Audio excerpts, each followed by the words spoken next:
Okay, tara't talakayin natin ang isa sa mga pinakasikat pero marahil isa rin sa mga pinaka hindi naiintindihan na kwento sa buong kasulatan, ang Genesis Kabanata 3.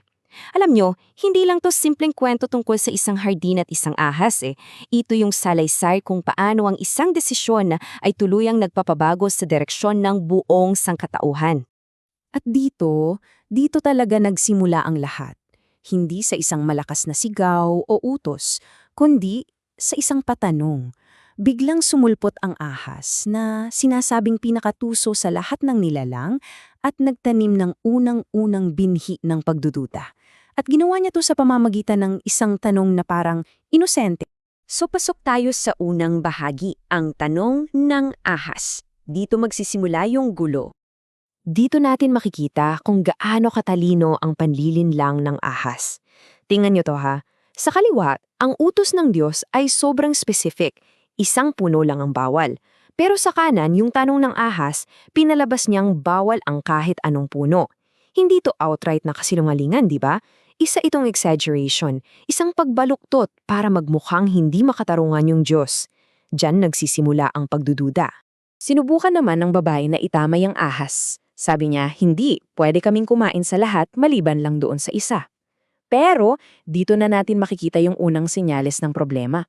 Nagdagdag siya ng sarili niyang rule. Sabi niya, bawal hipuin. Teka, hindi yang kasama sa original na utos. Yung maliit na pagbabagong to nagpapakita na kahit siya medyo malabo na sa isip niya kung ano ba talaga yung totoong sinabi ng Diyos. At ngayon, dito na tinanggal ng ahas ang maskara niya. Mula sa simpleng pagtatanong, naging diretsahan na.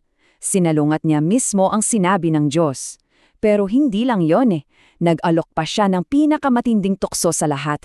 Hindi lang simpleng kaalaman, kundi ang pagkakataong maging katulad ng Diyos. Yan ang pangakong babago sa lahat.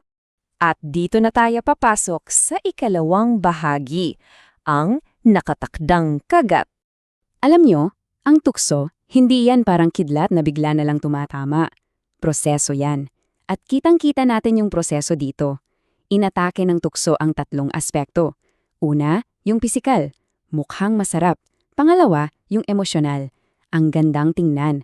At pangatlo, yung intellectual. Makapagbibigay ng karunungan. Yan ang kompletong formula ng tukso na, aminin man natin o hindi, kinakaharap pa rin natin hanggang ngayon. At ayun na nga, sa isang kagat lang, nagbago ang lahat. Pero pansinin niyo itong isang napakakritikal na detalye. Binigyan niya ang asawa niya na kasama niya. Ibig sabihin, hindi malayo yung lalaki. Nandoon lang siya sa tabi, tahimik na nakikinig sa buong pag-uusap. Isang passive participant. At nung inabutan siya, kumain din siya, walang tanong-tanong. So natupad ba yung pangako? Oo, nabuksan ang kanilang mga mata. Pero hindi ito yung karunungan na inaasahan nila. Ang nakita nila ay ang sarili nilang kahinaan, ang sarili nilang kahubaran. Ang kaalamang nakuha nila ay hindi kapangyarihan, kundi hiya at takot. Okay, ikatlong bahagi, ang pagtuturuan. Dito na magsisimula ang sisihan. Ang unang epekto ng kasalanan? Paghihiwalay. Sa kauna-unang pagkakataon, nagtago sila mula sa presensya ng Diyos. At yung tanong ng Diyos na, nasaan ka?